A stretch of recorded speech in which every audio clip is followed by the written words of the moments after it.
Que coisa, o que é que Deus faz, né, ué? Deus faz certinho mesmo, né? Não é só o grave, não é só o grave, não é só o agudo, tem que estar. O grave estava com o microfone baixo, colocou ali, pronto, acertou. Amém ou não? O baixão aí, ó. A Delma que livrou os agudos.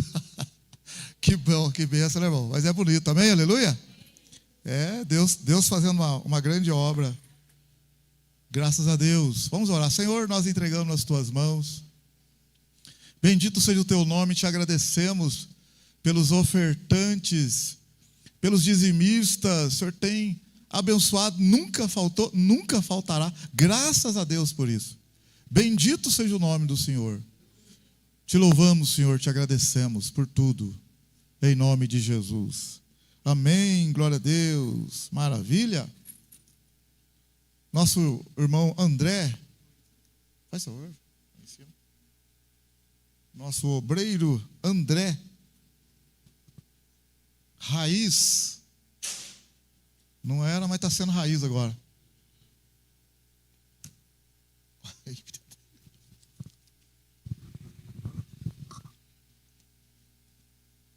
Glória a Deus, só da amada igreja com a paz do Senhor, amém, irmãos? Amém, irmãos? Glória a Deus, vamos nos colocar em pé, vamos trazer aqui, meditar um pouco na palavra de Deus nessa noite. Deus tem algo para nós, irmão, crê nisso? Quero compartilhar com a igreja algo que Deus já tem colocado no meu coração há alguns dias, e Deus tem falado poderosamente com a minha vida, né? Essa palavra que eu quero trazer para a igreja nessa noite é algo que Deus tem trago ao meu coração, que tem me edificado, que tem me exortado. E aí quando o pastor me chamou para pregar, eu falei, opa, isso aqui é o que Deus quer para cada um de nós nessa noite. Eu espero que a palavra, nessa tarde, né? Eu espero que a palavra de Deus fale ao seu coração, assim como ela tem falado no meu coração. Feche seus olhos, meus irmãos, antes de a gente começar a meditar, mas que vamos fazer uma pequena oração. Senhor, meu Deus e meu Pai, nós estamos aqui nessa noite, nessa tarde, na sua casa, para compartilhar a tua palavra. E se nós estamos nessa posição hoje é pela tua graça e pela tua misericórdia, porque é o Senhor que tem nos sustentado. Perdoa os nossos pecados e que a tua palavra, Senhor, possa falar aos nossos corações. Que a tua palavra encontre guarita, a tua palavra cumpra o que lhe apraz. É o que nós te pedimos e te agradecemos nessa tarde, em nome de Jesus. Meu querido, abra a sua Bíblia lá no livro de Isaías, profeta Isaías, capítulo 9. Ontem a gente celebrou o Natal, né? Celebramos aí o nascimento de Jesus. A gente sabe que Jesus nasceu dia 25 de dezembro, mas ficou mais ou menos convencionado no mundo, e por que não falar de Jesus, né? Amém? Glória a Deus.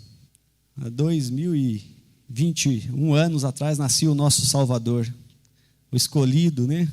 Para que nós pudéssemos adorar, glorificar. Na carta de Isaías, capítulo 9, versículo 1, a palavra de Deus diz assim, Isaías 9, 1, aos que estavam aflitos, porém, não haverá mais obscuridade. No passado ele humilhou a terra de Zebulon e a terra de Naftali, mas nos últimos a enobreceu junto ao caminho do mar, além do Jordão, a Galileia das nações. O povo que andava em trevas viu uma grande luz. Sobre os que habitavam na região da sombra da morte, resplandeceu a luz. Tu multiplicaste esse povo e alegria lhe aumentaste. Todos se alegrarão perante ti, como se alegram na colheita e como exultam quando se reparte os despojos. Porque tu quebraste o jugo que pesava sobre ele, a vara que lhe feria os ombros e o cetro do seu opressor, como no dia da derrota dos midianitas. Todo calçado daqueles que pelejavam no tumulto e toda a veste revolvida em sangue serão queimados, servirão de pasto ao fogo, porque um menino nos nasceu, um filho se nos deu, o principado está sobre os seus ombros, e o seu nome será Maravilhoso, Conselheiro, Deus Forte, Pai da Eternidade, Príncipe da Paz. Do aumento do seu governo e paz não haverá fim. Reinará sobre o trono de Davi e sobre o seu reino, para estabelecer e o fortificar em retidão e justiça, desde agora e para sempre. o zelo do Senhor dos Exércitos fará isso. Amém? Maravilha esse versículo, né, meus irmãos? Esse trecho é maravilhoso, né? Como toda a Bíblia. Pode tomar o seu assento. Eu quero conversar com você aqui nessa noite, nessa tarde. Quero compartilhar com você um pouco, né? Jesus, ele nasceu. Jesus, ele foi feito maravilhoso, Deus forte. Mas eu queria refletir um pouco com os irmãos nessa tarde, né? Por que Jesus veio? Qual que é a importância, né, de Jesus para nós, né? Jesus é o nosso Salvador, amém? Isso todos nós sabemos.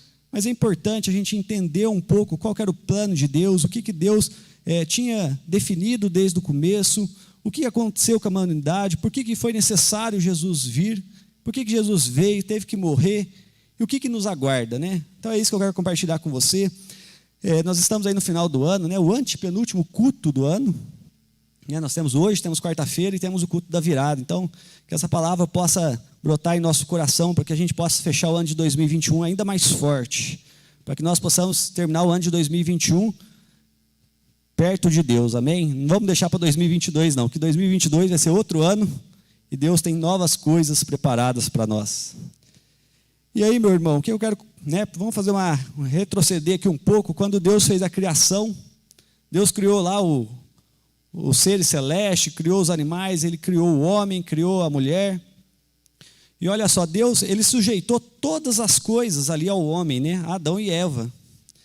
E o que a Bíblia diz? A gente não sabe exatamente o tempo que se passou no Jardim do Éden, se um dia era 1000 anos, se um dia era um dia, se um dia era 24 horas, a gente não tem essa precisão. Mas, de fato, o que nós sabemos é que Deus criou o homem, criou a mulher, pôs lá no Jardim do Éden, e Deus passeava no jardim. Ou seja, Deus tinha comunhão com o homem, né? A Bíblia fala que quando o homem peca, Deus chama Adão lá e cadê Adão? Adão se esconde. Mas por que Adão se escondeu? Por causa do pecado. Mas antes disso, né, o que Deus tinha com Adão e com Eva era uma vida de comunhão. E é isso que nós vamos falar nessa noite, nessa tarde, né? O que Deus tem para nós, né? O que Deus realmente, por que Deus criou o homem? O que Deus espera na criação do homem? E aí a gente vai ler a Bíblia lá, Gênesis 1, né? Gênesis 3 vai falar um pouquinho lá, que Deus, ele permite que o homem comece de tudo, né, no Jardim do Éden, né? Mas tem uma única árvore que Deus não permitiria, que era a árvore do conhecimento do bem e do mal. E aí, todos vocês conhecem a história, a gente conhece a história, a astuta serpente vem lá e fala assim, o dia que você Deus não quer que você come esse fruto, porque o dia que você comer desse fruto, você será igual a Deus.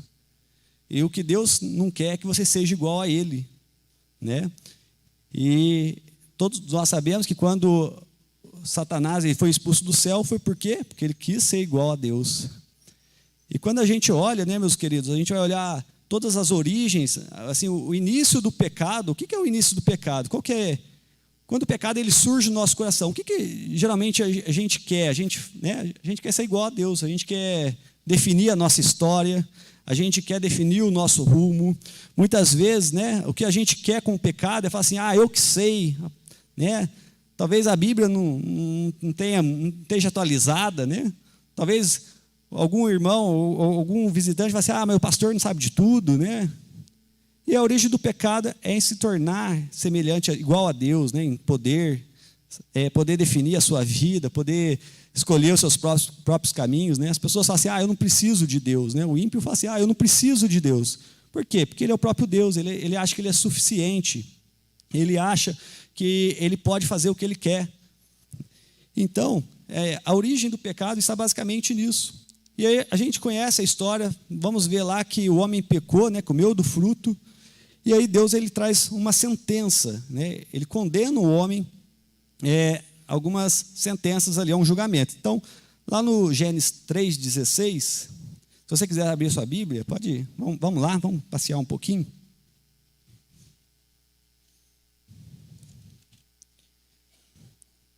Em Gênesis 3,16, a Bíblia vai falar ali a sentença, né, do que Deus colocou para o homem, colocou para a serpente primeiro, né? Gênesis 3,16 vai dizer assim, a mulher disse, multiplicarei grandemente de dor a dor da sua gravidez, e por dor darás à luz filhos, e o teu desejo será para o seu marido, e ele te dominará. Então, aqui está a primeira sentença, né? E dá a sentença para a serpente primeiro, depois dá a sentença para a mulher. Quando a gente vai olhar no versículo 17, olha só: ao homem disse, porque deste os ouvidos à voz da tua mulher, e comeste da árvore de que te ordenei que não comesse, maldita é a terra por sua causa, em fadiga comerás dela todos os dias da sua vida.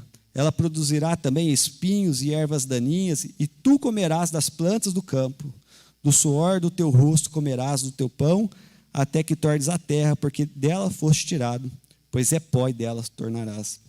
Ou seja, então o homem pecou, aí Deus vai expulsar o homem do jardim do Éden, né? Deus vai tirar o homem do jardim do Éden e vai pôr algumas sentenças ali para o homem. E aí eu te pergunto, né? Muitas vezes a gente para aqui e fala: nossa, mas será que esse foi o pior castigo que Deus deu para o homem, meu querido? Eu pergunto para você: será que a mulher ter que dar filhos em dor, o homem ter que suar, o homem ter que trabalhar, será que esse foi o pior castigo que Deus deu para o homem? Na verdade, não. O pior castigo que Deus deu para o homem foi tirar o homem da comunhão com Deus. Porque quando o homem estava lá no jardim do Éden, o que acontecia? Deus sustentava o homem. Era Deus que iluminava o homem. Era Deus que tinha comunhão com o homem. Então, quando o homem peca, né, o pecado ele traz muitas consequências, ele traz muitas penalidades. E ali começa um período muito difícil para a humanidade, né? Lá em Romanos 3, 23 vai dizer assim: pois todos pecaram e afastados, destituídos estão da glória de Deus. Então, quando Deus ele cria o homem para viver em comunhão com Ele. Deus cria o homem para estar junto com Ele. E aí o pecado, o que o pecado faz com a gente, né, meu querido? O pecado faz com a gente, distancia a gente de Deus. E quanto mais a gente peca, quanto mais a gente tem prazer no pecado, quanto mais a gente é resistente em servir a Deus, mais o pecado ele vai separar a gente de Deus. E aí eu te pergunto, né, meu querido, sabe que você sabe muito bem isso? Por que Deus nos criou? Por que Deus criou o homem? Por que Deus criou a mulher? Por que Deus me criou? Por que Deus criou você? E vocês sabem que essa dúvida é uma das grandes dúvidas que tem hoje na sociedade, né? Hoje um tema muito comum. Qual que é o tema muito comum hoje? Qual é o seu propósito, né? Você já deve ter visto lá no Instagram, ter visto em alguma palestra. Qual é o seu propósito? E uma coisa que a humanidade procura hoje é justamente saber qual é o seu propósito. Por que eu fui criado? Por que você foi criado? E deixa eu te falar, meu querido, embora está isso na Bíblia, né, escrito de uma forma muito clara, muitos não sabem ainda. E por que uma pessoa, por exemplo, interrompe a própria vida? Porque ela não entendeu o seu propósito. Por que uma pessoa fica frustrada? Porque às vezes uma pessoa fica deprimida, porque ela não está cumprindo o seu propósito. E qual que é o propósito, então? O que Deus queria, né, quando Ele criou o homem e a mulher? Se a gente for lá em Isaías 43, vamos passear um pouquinho aqui, viu, irmãos? Isaías 43.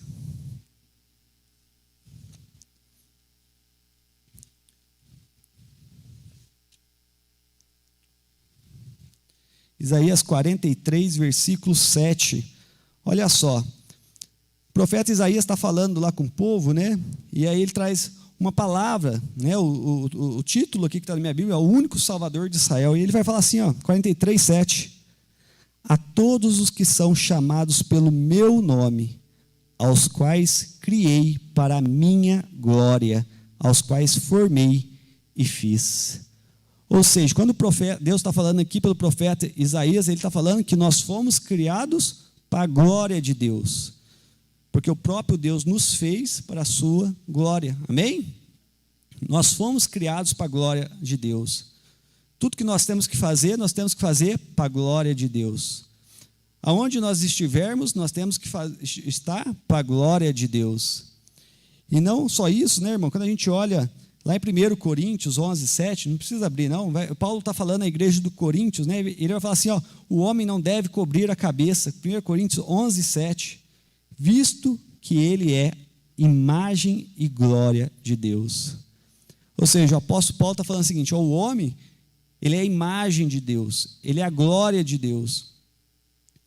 Então, isso aqui é só para reforçar que nós temos a obrigação, nós somos criados para refletir a glória de Deus, para ser glória de Deus. Nós nascemos para glorificar a Deus, nós nascemos para ser imagem de Deus. Quando nós vemos lá então em Gênesis 1, 26, que fala sobre a criação, né? Deus vai falar assim, ó, façamos o nome, a nossa imagem, conforme a nossa semelhança. Né? O que é semelhança? É parecido, é muito igual, é semelhante, é parecido. Né? Semelhante a Deus. Então, quando Deus nos criou, porque Deus nos criou de qual forma? Semelhante, igual à imagem dele. E Deus fez tudo isso para que nós pudéssemos glorificar a Ele, né? Lá em Romanos 11, 36 vai dizer assim, porque dele, por Ele e para Ele são todas as coisas, glória a Deus eternamente, amém. Né? Então, meus queridos, que nós possamos, nessa tarde, né, refletir um pouco sobre isso. Na verdade, tudo que nós somos, o jeito que a gente vive, como a gente se comporta, como a gente age, deve ser tudo para a glória de Deus. Se eu estou lá no meu trabalho, lá eu tenho que ser glória de Deus. Se eu estou aqui na igreja, eu preciso ser glória de Deus. Se você está lá na sua escola, você precisa ser glória de Deus. Lá no seu bairro, na sua vizinhança, nós precisamos ser glória de Deus. E aí, meu querido, em resumo, né, Deus ele cria o homem. Para que Deus cria o homem? Ele cria o homem para estar perto dele. Ele cria o homem para glorificar o nome dele. Ele cria o homem para ser imagem dele. E aí podemos fazer uma metáfora aqui, uma analogia, né? A questão dos filhos, né? Quando a gente gera filhos, o que acontece quando a gente gera filhos? Quem aqui tem filho? Bastante gente tem filho aqui. O que a gente faz quando a gente tem um filho? A gente quer o filho pertinho da gente, não quer? A gente quer dar a melhor casa para o filho, a gente quer dar o melhor quartinho para o filho, a gente quer dar a melhor educação para o filho. Né? Hoje meu sobrinho está aí, foi aniversário do meu sobrinho, nós fizemos a melhor festa para o meu sobrinho de 1 ano. Mas por quê? Quando a gente tem um filho, a gente quer o filho pertinho, a gente não quer o filho longe. Alguém aqui quer o filho lá no Acre, lá no Amazonas? Nenhum de nós queremos o filho longe. E quando Deus ele criou o homem, a sua imagem, a sua semelhança, o que Deus quer? Deus quer a gente pertinho dele, meu querido. Deus quer a gente vivendo em comunhão com ele, ele falando e a gente ouvindo. A gente falando e ele ouvindo. A gente estendendo o braço, quando uma criança está aprendendo a andar, ela vai andar toda torta ali, ela estende o braço para não cair, e aí o pai e a mãe vêm e pegam o braço dele. O que Deus quer fazer? Pegar o braço da gente. Ou então a gente também pode usar a analogia da igreja. O que é a igreja? Eu até ouvi um comentário esse dia, tem um grupo que fala assim, a igreja sou eu. A igreja sou eu, e aí tem lá uma explicação deles, mas a igreja não sou eu. A igreja somos nós. Porque a igreja, por exemplo, ela tem um pastor. Né? O pastor, o que o pastor é? Ele é a simbologia, ele é o tipo de Cristo. Porque ele está perto da igreja. Né? E a igreja, ela tem que estar junta, ela tem que estar ligada, ela tem que estar envolvida. Então, o que Jesus quer com a gente, na verdade? Ele quer ser o nosso pastor, a gente ser as suas ovelhas, ser o seu rebanho. Ele quer estar assim. Como o pastor Flávio está de nós aqui essa noite, essa tarde, pertinho da gente, conversando com a gente, estando com a gente, abraçando a gente. É isso que Deus quer. Deus ele não quer estar distante, ele não quer estar, por exemplo, como tem algumas pessoas lá no mundo agora, afastados de Deus. Não é isso que Deus quer, meu querido. Deus ele quer estar conosco, pertinho de nós todos os dias. E aí a gente fala assim, mas beleza, eu vou na igreja. Não é só na igreja que Deus quer estar pertinho da gente.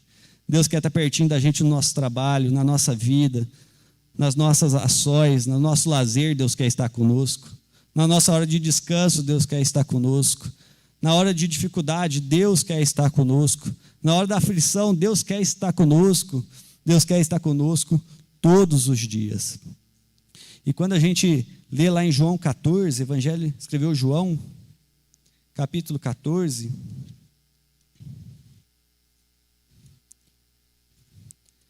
nós vemos aqui uma promessa maravilhosa de Jesus. João 14, versículo 1. Vamos ler até o 3 aqui. Fala assim, ó, não se turbe o vosso coração. Crede em Deus, crede também em mim. Na casa de meu pai há muitas moradas. Se não fosse assim, eu teria dito, vou preparar-vos lugar. E se eu for e vos preparar o lugar, virei outra vez e vos levarei para mim mesmo, para onde eu estiver, estejais vós também.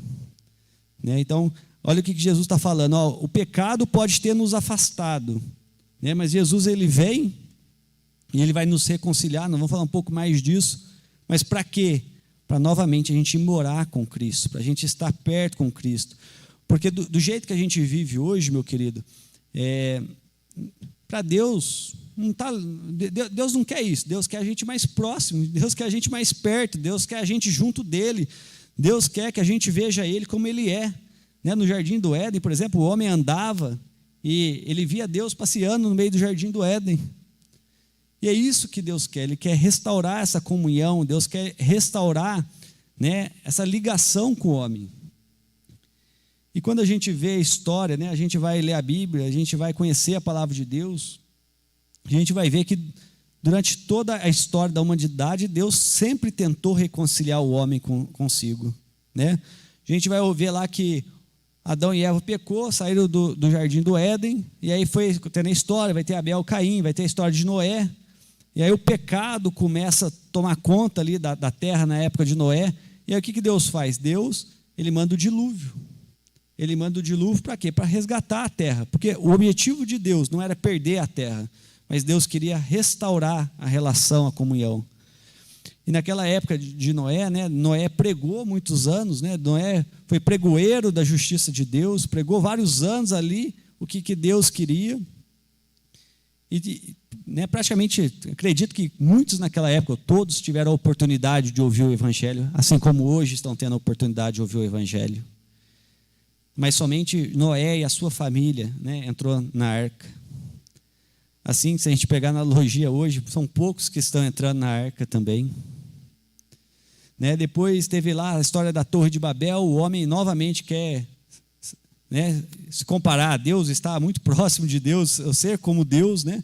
O objetivo da Torre de Babel não era um objetivo nobre, não era um objetivo para a glória de Deus, mas é porque o homem ele queria se tornar igual a Deus. E aí teve a separação de línguas. Por que Deus fez a separação de línguas? Porque Deus não queria destruir o povo, né? Deus tentou dar um jeito ali para não destruir o povo. E aí depois a gente vai ter a história de José, vamos ver que os israelitas foram lá para o Egito, né, na época de fome, o povo ficou cativo lá no Egito, surgiu um novo imperador, né, um novo faraó lá que não conhecia José, não conhecia a história de José, e aí faz o povo escravo do Egito.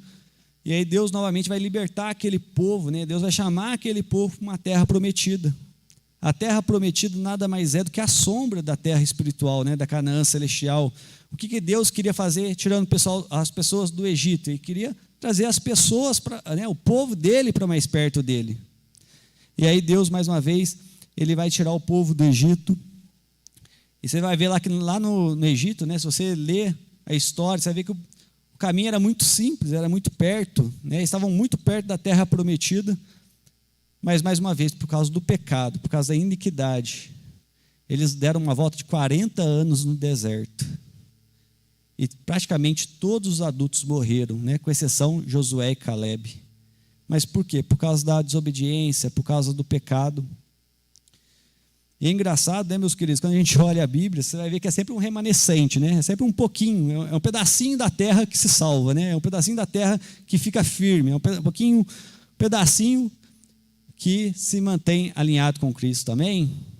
Será que a gente é esse pedacinho, meu querido, que está buscando a Cristo? Será que a gente é esse pedacinho que está sendo fiel? Será que a gente é esse pedacinho que, apesar da tribulação, apesar das aflições, apesar do pecado, será que a gente é aquele remanescente que é salvo? E aí, meu querido, a gente olha a Bíblia, Deus chamou Noé, Deus chamou Abraão, Deus chamou Isaac, Deus chamou Jacó, né? Depois teve a história de José, depois teve Moisés, teve Josué, teve os profetas maiores, os profetas menores. Por que Deus mandou tantas pessoas? Por que Deus levantou Abraão? Por que Deus levantou Isaac? Tudo isso para reconciliar o povo consigo. Né? Mas a gente vê que muitas vezes aquele povo tinha uma dura serviço, né? Tinha dificuldade. Estava andando no meio do povo de Deus, estava andando com Deus ali na nuvem, e tinha dificuldade em seguir a palavra de Deus, tinha dificuldade de ser obediente a Deus. E tinha lá também, né, foi instituído no tempo de Moisés o sacrifício, né, tinha que ser um animal puro, sem mácula, né, de 1 ano, que era ofertado, sem mancha, sem pecado, era ofertado não para perdoar os pecados, né, mas para encobrir o pecado. Então, cada um, né, o pastor Flávio pregou aqui esses dias atrás sobre isso, tinha que vir aqui, né, ia ter uma fila de cordeirinho aqui hoje, né? Mas isso, na verdade, ele não perdoava o pecado, ele só encobria o pecado da culpa, né? Da penalidade, da punição. E aí, nada disso resolvia, né, meu querido? A gente conhece a história. Teve lá a época dos juízes, Deus levantava um juiz, e aí vinha um juiz, libertava o povo. E aí Deus falava assim: agora esse povo vai andar comigo, esse povo vai ser meu, eles vão me servir, eles vão me adorar. E o que acontecia? Mais uma vez, o povo caía no pecado e abandonava Deus. E nessa história, né, Deus levantando vários homens, levantando vários profetas, Deus movendo as águas, Deus abrindo o mar, Deus fazendo sair água da rocha, Deus fazendo chover maná do céu, Deus fazendo o machado flutuar, né? E tinha poucos ainda eram obedientes a Deus. E aí parecia que a humanidade, né, ela estava perdida. O homem muitas vezes querendo ser o seu próprio Deus, querendo determinar os seus caminhos. O homem fazendo bezerro de ouro para si, não, porque o Deus de Moisés lá está demorando demais, vamos fazer um bezerro de ouro, que esse que foi o nosso Deus que tirou a gente do deserto. O que aconteceu lá no deserto foi só um caso, mas quantas vezes, né, a gente conhece, ou a gente vive alguma coisa assim, que as pessoas estão querendo ser o seu próprio Deus, querendo ser igual a Deus, no sentido não de glorificar a Deus, não para a glória de Deus. E aí, meu querido, quando a gente acha que estava tudo perdido, né, que a dívida é impagável, não adiantava mais carneirinho para salvar a gente, né? O carneirinho não ia salvar a gente. Aí Deus ele vai fazer uma coisa espetacular. Deus ele vai dar o maior presente que a humanidade já recebeu. Deus ele vai fazer uma coisa que era inimaginável. Pensa comigo, meu querido, a gente sendo homem aqui, a gente está aqui vivendo, pecando, Deus pegar o filho dele e mandar na terra para reconciliar o mundo consigo. Será que a gente entende de verdade o que Deus fez, o que Jesus fez, meu querido? Eu tenho hora que eu fico em dúvida. Jesus, ele está lá em Filipenses 1, Filipenses 2, abre lá comigo.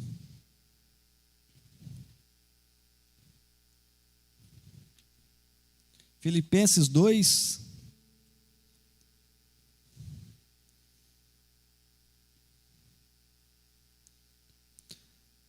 Será que a gente entende de fato o que Cristo fez por nós na cruz do Calvário, meu querido? Ontem a gente celebrou o nascimento de Jesus. Será que a gente entendeu de fato por que Jesus veio?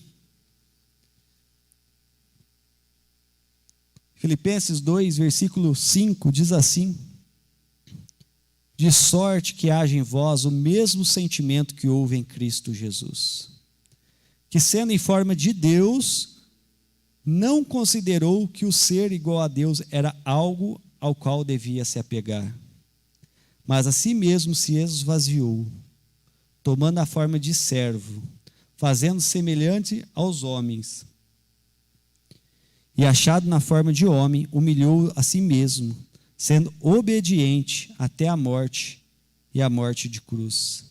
Pelo que Deus exaltou soberanamente, lhe deu o nome que é sobre todo nome, para que ao nome de Jesus se dobre todo o joelho dos que estão nos céus, na terra e debaixo da terra, e toda língua confesse que Jesus Cristo é o Senhor, para a glória de Deus Pai. Será que a gente entendeu, meu irmão? Olha só o que nós acabamos de ler. Será que a gente entendeu de fato? Será que Deus não merecia, Jesus não merecia ver, glória a Deus, aleluia, Ele é o nosso Senhor? A gente não entende às vezes, meu irmão. A gente está aqui na igreja e eu vou ler de novo para você, meu querido. De sorte que haja em vós o mesmo sentimento que houve em Cristo Jesus, que sendo em forma de Deus, não considerou que o ser igual a Deus era algo que devia se apegar, mas a si mesmo se esvaziou, tomando a forma de servo, fazendo semelhante aos homens, e achado na forma de homem, humilhou-se a si mesmo, sendo obediente até a morte de cruz. Pelo que Deus o exaltou soberanamente, e lhe deu o nome que é sobre todo nome, para que o nome de Jesus se dobre todo o joelho dos que estão nos céus, na terra e debaixo da terra, e toda língua confesse que Cristo Jesus é o Senhor, para a glória de Deus Pai. E aí, meus queridos, muitas vezes a gente está vivendo, né? Jesus, ele veio, ele morreu. Será que a gente entendeu de fato o que Jesus fez por nós no Calvário? Né? Jesus, ele... Você imagina você pegar o seu filho e oferecer ele para a humanidade. Você imagina ele sendo Deus, deixar de ser Deus, né? Deixou ali momentaneamente de ser Deus, embora a gente saiba que Jesus era 100% homem, 100% Deus. Mas para quê? Para que pudesse restaurar, para que pudesse restabelecer, para ele pudesse ter a gente novamente com ele. E o que de fato Deus quer de nós, né, meu querido? O que de fato Jesus ele quer de nós? A Bíblia vai falar lá em Oséias 6,6, não precisa abrir não, eu vou ler aqui para a gente ser mais breve, né? Lá em Oséias 6,6 está escrito assim, ó, pois desejo misericórdia e não sacrifícios, e conhecimento de Deus em vez de holocaustos. O que Deus quer de nós? Que a gente seja obediente da palavra dele, mas não somente ser obediente, ele quer que a gente conheça de fato quem é o Senhor. Se a gente for lá em 1 Samuel, capítulo 15, versículo 22, vai dizer assim, ó, Samuel, porém, respondeu, né, foi naquele episódio que Deus mandou Saul matar todos os animais ali dos amalequitas. E aí Saul, o que ele faz? Ele não mata todos os animais, ele traz uma parte do rebanho, fala que são as primícias, né, que ele ia oferecer a Deus. E aí o que Deus fala através da vida de Samuel? Ele fala assim, acaso tem o Senhor tanto prazer em holocausto e em sacrifícios, quanto em que se obedeça a sua palavra? A obediência é melhor do que o sacrifício, e a submissão é melhor do que a gordura dos carneiros.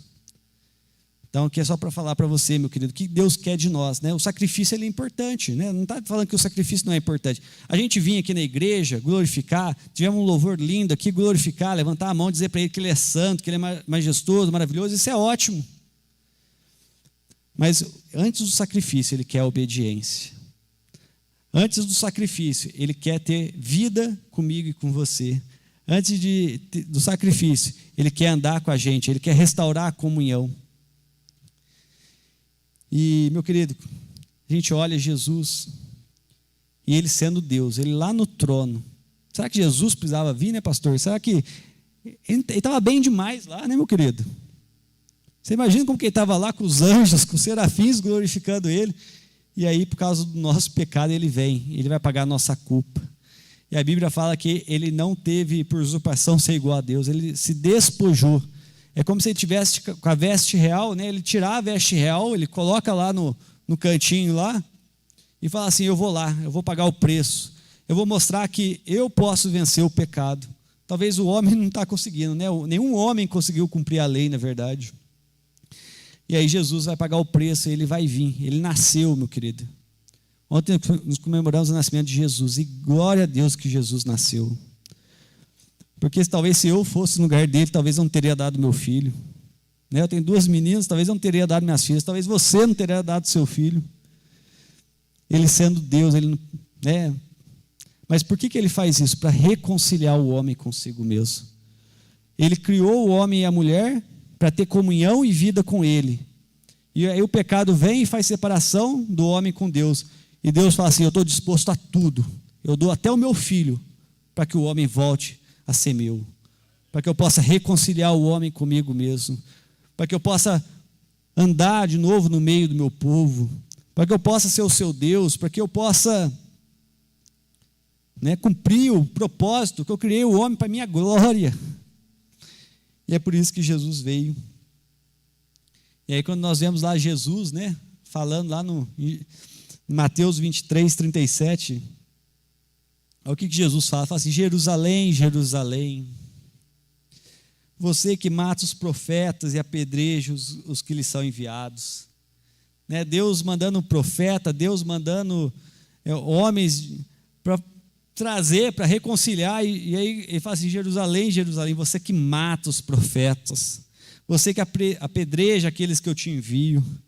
Quantas vezes eu quis reunir os seus filhos, como a galinha reúne os seus pintinhos debaixo das suas asas, mas vocês não quiseram. Olha só a analogia que Jesus faz. Ele fala assim: eu estou querendo pegar como uma galinha, Você já viu galinha? Quem já viu galinha aí com os pintinhos? Põe lá, levanta as asas, pega o quepinhado de pintinho, traz os pintinhos assim. E o que Jesus quer fazer com nós, Deus quer fazer com nós, é colocar a gente debaixo da asa dele, é colocar a gente pertinho dele. Mas muitas vezes o que o mundo fez, apedrejou, perseguiu, foi contra. E aí nós vamos ver o mistério da reconciliação. Abra lá em Efésios. Efésios 2.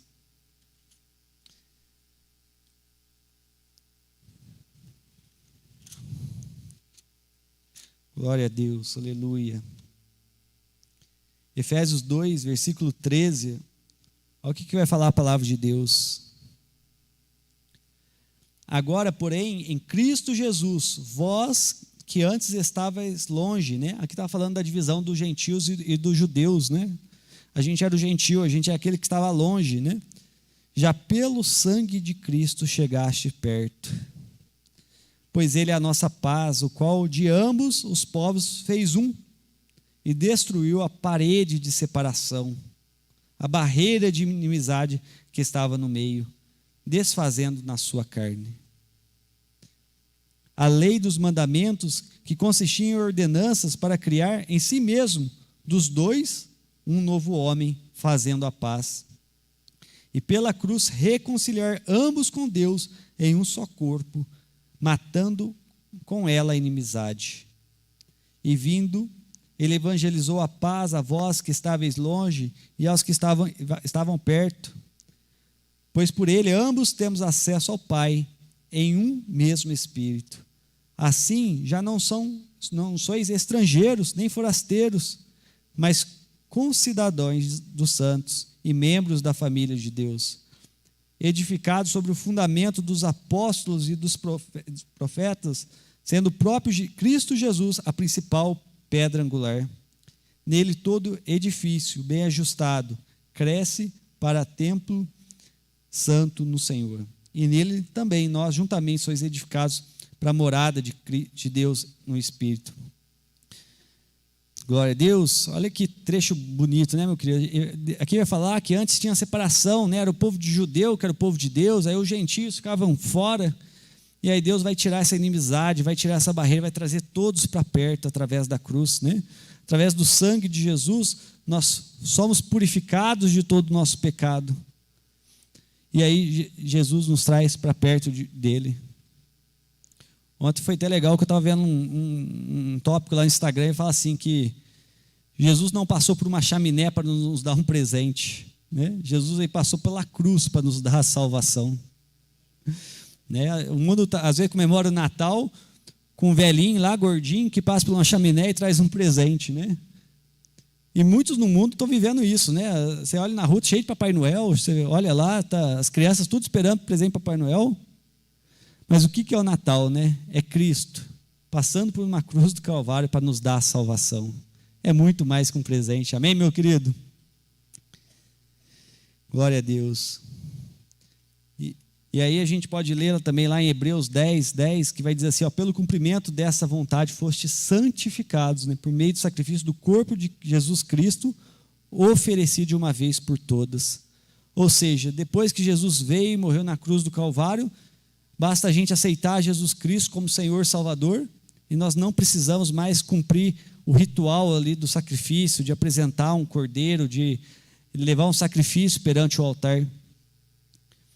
Ou em 2 Coríntios 5:19 fala assim, que Deus em Cristo estava reconciliando consigo o mundo, não lançando em conta os pecados dos homens, e nos confiou a mensagem da reconciliação. Ou seja, quando Jesus morreu na cruz, ele não expôs lá os meus pecados, os teus pecados, ele não pôs uma janela e falou assim, aqui está o pecado de todo mundo aqui. Deus não fez isso. O que Jesus fez? Ele pagou o preço do nosso pecado e ele nos deu a mensagem da reconciliação. Que mensagem é essa?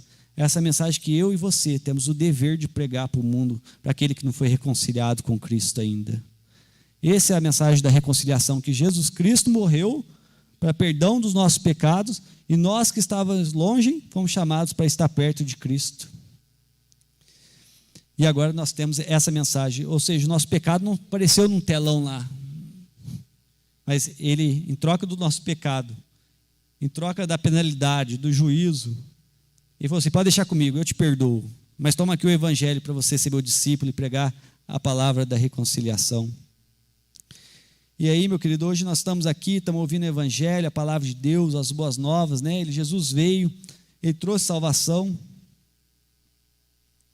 E será que, uma questão que eu fico muito preocupado, eu pergunto assim, meu querido, será que nós hoje estamos mais perto de Deus do que os nossos antepassados? A gente falou aqui que o que Deus quer, o que Jesus quer é obediência. Ele quer estar perto de nós. Mas será que nós temos entendido o evangelho e será que nós estamos mais perto de Cristo do que as outras gerações, por exemplo? Quando a gente olha o mundo hoje, né, o mundo tem mudado. Só eu que tenho percebido a mudança no mundo, ou todos têm percebido a mudança do mundo? O mundo tem mudado. E será que tem mudado para melhor ou será que tem mudado para pior? Será que a gente está mais perto de Deus ou será que a gente está mais longe de Deus? E isso é uma preocupação, é algo que Deus tem falado no meu coração. Se você ler lá em Juízes 2, versículo 10, vai dizer assim, né, teve a época ali de Moisés, Josué, depois veio os juízes, aí levantava um juiz, reconciliava o povo, aí o povo ficava um tempo bem, pecava, aí morria aquele juiz, aí Deus levantava outro juiz, e olha o que está escrito lá em Juízes 2:10, depois que toda aquela geração foi reunida a seus antepassados, surgiu uma nova geração que não conhecia o Senhor e o que ele havia feito por Israel. E aí eu fico olhando, às vezes, meus queridos, a igreja nos dias de hoje, nós nos comportamos no dia de hoje, e a pergunta que eu faço para mim, né, eu convido você a fazer para você, será que nós temos conhecido o Senhor? Será que os nossos filhos, né, quem tem filhos aí, será que nós temos feito os nossos filhos conhecer o Senhor? Porque uma coisa é vir na igreja, uma coisa é ler a Bíblia, uma coisa é você vir aqui, a escola dominical é muito importante, ler a Bíblia, meu querido, nem se fala. Mas será que os nossos filhos, por exemplo, conhecem ao Senhor? Não conhecer de um livro, porque ler um livro é muito fácil, né? Mas de experimentar Cristo, de viver o cristianismo, de ser cheio do Espírito Santo, de sentir a presença de Deus, de realmente saber ali do seu desígnio, do seu propósito, que é cumprir a glória de Deus? Ou será que a geração hoje está sendo uma geração que não conhece o Senhor?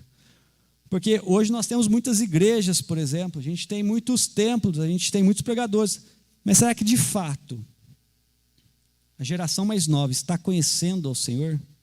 Será que nós de fato conhecemos ao Senhor? E nós vivemos num mundo, né? Nós vivemos um mundo hoje com muita tecnologia, né? A tecnologia de alto desempenho, a gente tem Instagram, tem WhatsApp, tem Facebook, tem YouTube. O que acontece com a gente num mundo de tanta tecnologia assim? A gente não tem mais tempo para tédio, né? Eu lembro quando eu era criança, eu tinha uns 14 anos, eu falava, nossa, que tédio, não vejo a hora de crescer para ter as coisas para fazer. Mas hoje a gente não tem mais o tédio, a gente tem um mundo com muita tecnologia, um mundo que tem Instagram, tem um metaverso agora, né, que é realidade virtual, que a gente vai poder interagir através da realidade virtual. Mas o que está acontecendo? Nós estamos tendo excessos de cuidados. O mundo hoje está mais ansioso, o mundo hoje está mais estressado. E o que nós talvez não estamos vendo é um mundo mais próximo de Deus de verdade. Certa vez, né, Jesus estava andando e passou por uma aldeia, está lá em Lucas 10, versículo 40, ele entra na casa de Marta e Maria, ele diz assim, né, a Marta estava muito ansiosa, porque ela estava trabalhando e ela queria que Jesus falasse para Maria trabalhar também. Ela fala assim, Marta, Marta, estás ansiosa com tantas coisas, mas uma coisa apenas lhe é necessária. E aí, meu querido, nesse mundo novo, nesse mundo cheio de distrações, esse mundo que hoje a gente tem muito mais cuidado com a nossa vida, não é verdade? A gente passa muito mais tempo cuidando da nossa vida. E isso é pecado? Não é pecado, mas talvez a gente está andando ansioso com tanta coisa, e apenas uma coisa nos é necessária. Nós precisamos, meu querido, voltar mais para Cristo, voltar a ser mais próximo de Deus. O que nós precisamos fazer em 2021 e para 2022, nós precisamos começar a andar mais perto de Deus, nós precisamos estar mais íntimos de Deus. A gente olha, né, a nossa geração. Estava falando com meu cunhado, tem um livro lá em casa que chama Heróis da Fé. Alguém já viu esse livro, Heróis da Fé? Quem não viu esse livro, lê esse livro, Heróis da Fé. Você vai ver lá que, na época dos grandes avivamentos, aquelas pessoas ali, o John Wesley, outros tantos pregadores, eles passavam a noite inteira orando, clamando a Deus para que Jesus perdoasse os pecados. Né? Lá na Rua Azusa, uma vez teve uma reunião lá de um grande avivamento no mundo inteiro, que eles pararam lá, todo mundo caiu de joelhos na igreja, pedindo misericórdia, pedindo para estar mais perto de Deus. E olha para a nossa realidade, meu querido, olha para nós. Olha, eu quero falar para você, não olha para a minha vida não, porque eu sou pecador, eu sou falho também. Mas será que a gente tem orado o que a gente deveria orar? Né? Antigamente, eu lembro quando eu era criança, fui criado na Assembleia de Deus, eu chegava na igreja, chegava todo mundo meia hora antes na igreja, dobrava o joelho e começava a orar. Ô Senhor, fala comigo no culto. Ô Senhor, batiza com o Espírito Santo. Hoje, Senhor, cura, liberta. E hoje? Como será que nós estamos hoje? Será que nós chegamos meia hora antes na igreja para orar? Antigamente, muitos entregavam o dízimo. A primeira coisa, tira lá, tira o dízimo, entrega para o Senhor, reconhecendo que Ele é Deus.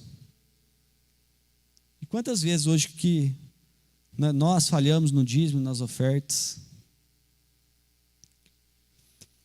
Se a gente olhar os grandes movimentos pentecostais, os grandes movimentos de avivamento no mundo, as pessoas ficavam 5, 6 horas só glorificando, só adorando a Deus. Eu lembro do pastor ensinando aqui lá no livro de Atos, né, na Diana do Efésio, lá ficava, grande a Diana dos Efésios, ficaram quantas horas lá gritando, grande a Diana dos Efésios. Às vezes a gente fica 1h30 no culto e fica cansado, meu querido. Então, meu querido, eu quero chamar a atenção, né, Deus quer chamar a minha atenção, quer chamar a sua atenção. Nós precisamos estar mais perto de Deus. Nós precisamos andar mais perto, mais juntinho com Deus. Nós precisamos andar debaixo das asas do Senhor. Nós precisamos dedicar mais tempo ao Evangelho, andar menos preocupado com o mundo, com as coisas que estão nos rodeando.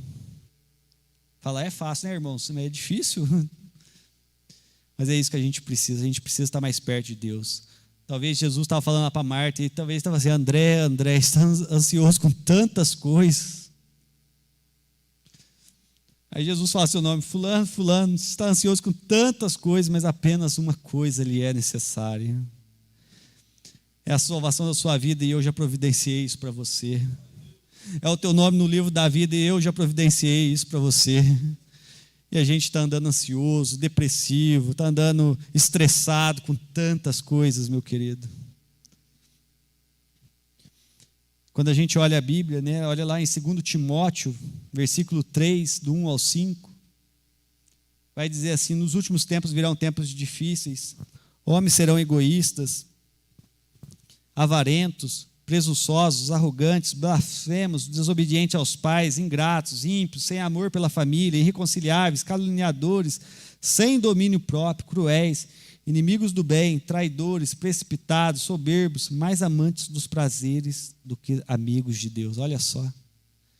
Será que a gente está andando mais amante do prazer do mundo, do lazer, da diversão, do que amigo de Deus? Tendo aparência de piedade, mas negando o seu poder. Paulo vai falar a Timóteo: afaste-se deles. Então, meu querido, às vezes tem aparência de piedade, às vezes tem aparência de crente, mas está amando mais os prazeres do que a Deus. O tempo já está acabando, mas eu faço uma reflexão da minha vida. Quanto tempo que eu tenho passado no Instagram? Quanto tempo eu tenho passado no lazer, no filme? Quanto tempo eu tenho passado com a presença de Deus? Será que Deus tem sido o principal na minha vida? Será que eu tenho vivido para a glória de Deus? 2 Coríntios vai falar que o Deus desse tempo cegou o entendimento de muitos. O pastor sempre fala aqui, Mateus 24, 12, e por se multiplicar a iniquidade. O que é iniquidade? Iniquidade acontece no meio da igreja, com a gente, que sabe que é pecado e continua fazendo que é pecado. E a Bíblia fala assim: o amor de muitos esfriará. E aí, meu querido, a gente precisa despertar. Por ano de 2022, por ano de 2021 fechar, eu preciso despertar.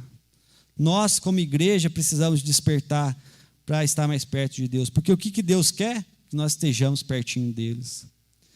E sobre a iniquidade, tem um versículo que fala lá em Provérbios 29, 1. O homem que muitas vezes repreendido endurece a cerviz, será destruído de repente sem que haja cura. Meu querido, larga logo esse pecado, larga logo essa iniquidade, larga logo o que está te afastando de Deus, joga longe, joga no lixo, dá um chute, manda para qualquer lugar, mas tira da sua vida, que nós possamos ficar mais próximos de Deus. No nosso meio não pode haver divisão, no nosso meio não pode haver inimizade, no nosso meio não pode haver separação. Se você tem alguma coisa com o seu irmão, reconcilia logo com o teu irmão, porque nós somos igreja e Jesus quer a igreja pertinho dele. Que nós possamos orar mais, que quando a gente chegar na igreja, meu querido, ou na sua casa, antes de vir para o culto, começa a orar para Deus falar com a gente, para Deus manifestar o Espírito Santo, para Deus batizar com o Espírito Santo, para Deus manifestar o dom em línguas, para Deus manifestar a cura, a libertação. Graças a Deus nós estamos numa igreja que tem um ensinamento forte da palavra de Deus. A gente vê aqui, nós glorificamos a vida do Herbert, do irmão Rubinho, foram restaurados. Isso é porque uma igreja ora. E se a gente orar mais? E se a gente ler mais a Bíblia? E se a gente fizer mais a diferença no mundo que a gente está vivendo? E aí Deus vai falar assim lá em Crônicas, 7:14: se o meu povo que se chama pelo meu nome se humilhar e orar e me buscar e se converter dos seus maus caminhos, então eu ouvirei dos céus, perdoarei os seus pecados e sararei a sua terra. Olha só, meu irmão, nós precisamos nos humilhar perante Deus. Quanto tempo que a gente tem se ajoelhado perante Deus? Às vezes, no mundo moderno, muitas pessoas nem se ajoelham mais na igreja ou em casa para orar a Deus. E o que nós lemos lá em Filipenses? Que é o nome de Jesus, todo joelho se dobrará e toda língua confessará que Ele é o Senhor. Que a gente possa... Você sabe por que a gente se ajoelha para orar a Deus, meu querido? Ou por que a gente ajoelha para a gente adorar a Deus? Não é por causa de Deus, é por causa da nossa carne. Porque a nossa carne, o apóstolo Paulo vai falar assim, que a nossa carne milita contra o nosso espírito. A carne vai tentar puxar para o lado da carne, e o espírito vai tentar para o lado do espírito. E aí quando a gente se prostra diante de Deus, a gente está mostrando para a nossa carne, o espírito aqui reina, o espírito aqui vive. Que a gente possa de fato se humilhar perante Deus.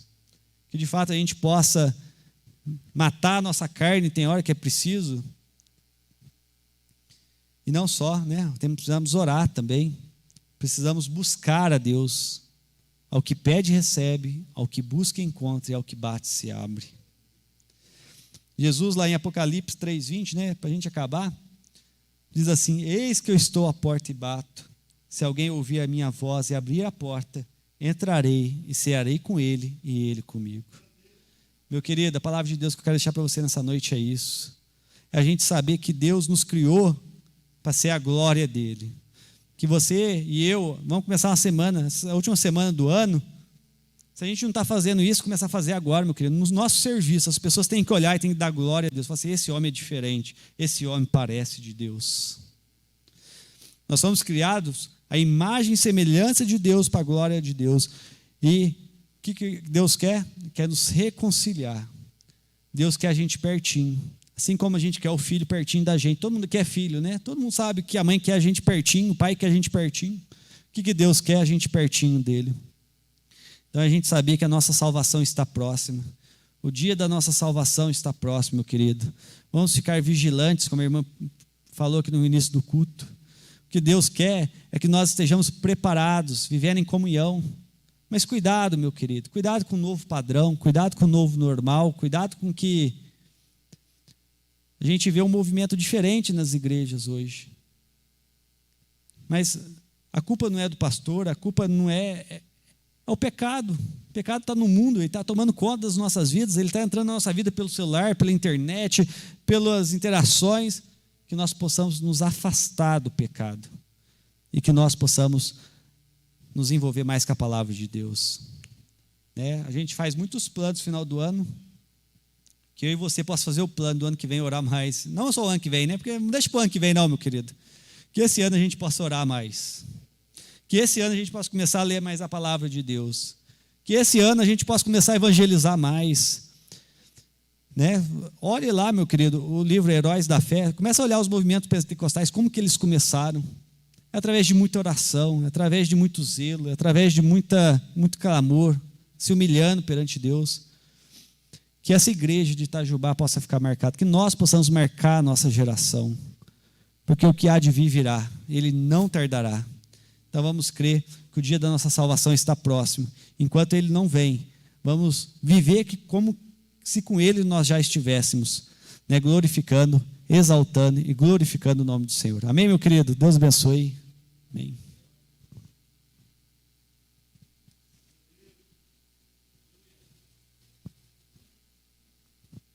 Glória a Deus, amém, queridos e amados.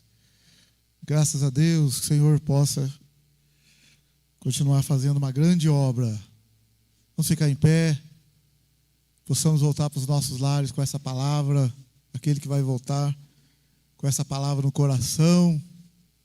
O Senhor nos ajude a sermos homens e mulheres de Deus, aos pés do Senhor, em oração, em louvor, em adoração, fazendo a vontade do Senhor, obedecendo ao Senhor. Pai querido, Pai amado, entregamos nas Tuas mãos cada vida aqui, Senhor. Estamos aqui nesse domingo, dia 26 de dezembro, meu Pai, nesse domingo último do ano.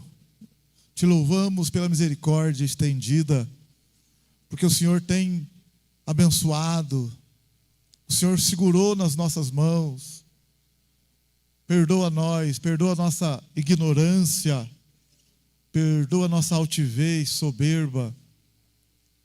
Perdoa perdoa esta casa, Senhor, perdoa a Tua igreja, ajuda nós. Possamos fechar o ano em oração diante de Ti, na Tua presença, e retomarmos e recomeçarmos com força, com graça, cheios do Espírito Santo, sendo homens e mulheres de Deus mesmo. Entregamos nas Tuas mãos, Senhor, essa noite, esta semana, este final de mês, esse final de ano, esse início de ano novo, esse final, Senhor, entregamos diante de Ti. Bendito seja o nome do Senhor, bendito seja o nome do Senhor. Uma ótima noite para os irmãos, uma ótima semana, um ótimo final de ano. Quarta-feira estamos aí com a graça de Deus, quarta-feira dia 29, com a graça de Deus. Sexta-feira, dia 31, com a graça de Deus, no último culto, 9h30 da noite. Os irmãos estejam no último culto do ano, né? Se o Senhor não arrebatar a igreja, estaremos aí juntos. E que o amor de Deus, que a graça do Senhor Jesus e a comunhão do Espírito Santo esteja com todos. Todos digam. Amém. E todos digam. Amém. Com alegria, todos digam. Amém. Cumprimenta o seu irmão aí e fala para ele: feliz final de ano, Deus te abençoe. Um feliz final de ano para você. Deus te abençoe, Deus te abençoe, Deus te abençoe.